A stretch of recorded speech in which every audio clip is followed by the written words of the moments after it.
नमस्कार. महाराष्ट्रातील सर्व जिल्ह्यातील ग्रामपंचायत पासून जिल्हा परिषदेच्या व महानगरपालिका पर्यंतच्या शेताच्या बांधापासून उद्योगाच्या उलाढालीपर्यंतच्या प्रत्येक बातमीचा आढावा सर्व जिल्ह्यासह छत्रपती संभाजीनगर जिल्ह्यातील फक्त सूर्य वार्ता न्यूज चॅनेलवर. वळूया पुढील ताज्या बातम्या.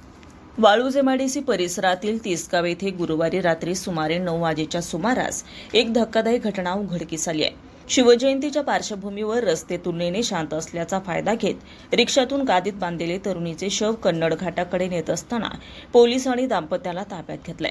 मृत तरुणीचं नाव नंदिनी राजू धिवरे, वय वर्ष 21 असं असून या प्रकरणामुळे परिसरात एकच खळबळ उडाली आहे. एक पुरुष आणि एक महिला रिक्षातून घरगुती सामानासह कन्नडकडे जात होते. मात्र रिक्षा चालकाला गादीत काहीतरी संशयास्पद असल्याची शंका आली. त्याने तात्काळ ओळखीच्या माजी अंमलदाराला माहिती दिली.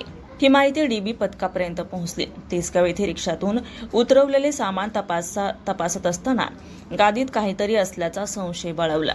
वरिष्ठ पोलीस निरीक्षक रामेश्वर काळे यांच्या मार्गदर्शनाखाली पंचनामा करण्यात आला असता गादीत नियोजनबद्धरित्या बांधलेले तरुणीचे शव आढळले. सुरुवातीला गळफासाची बनावट कथा प्राथमिक चौकशीत संबंधित दाम्पत्याने ती त्यांची मुलगी असून तिने गळफास घेतल्याचं सांगितलं. तसेच प्रेत मूळ गावी कन्नडकडे नेत असल्याचा दावा करण्यात आला. मात्र पोलिसांच्या सखोल चौकशीत सत्य समोर आलं. मृत मुलीची आई भारती उमेश साबळे हिने अखेर गुन्ह्याची कबुली दिली आहे. नंदिनीने 2 वर्षापूर्वी प्रेमविवाह केला होता. काही दिवसांपूर्वी पतीने तिला सोडून दिल्याने ती माहेरी परतली होती. घरात वारंवार वाद होत होते. गुरुवारी दुपारी रागाच्या भरात आईने मुलीला बाथरूममध्ये नेऊन प्लास्टिक पाईपच्या साह्याने गळा दाबून ठार मारल्याची कबुली दिली. सायंकाळी पती घरी आल्यानंतर त्यालाही सर्व प्रकार सांगण्यात आला. त्यानंतर दोघांनी मिळून शव गादीत बांधून विल्हेवाट लावण्याचा प्रयत्न केला. कुटुंब वडगाव कोल्हट येथे 15 दिवसांपूर्वी भाड्याने राहण्यासाठी आले होते. भारती साबळे हिला पहिल्या पतीपासून नंदिनी ही मुलगी होती. उमेश गोविंद साबळे हे तिचे सावत्र वडील होते. कुटुंबात आणखी 2 मुली आहेत.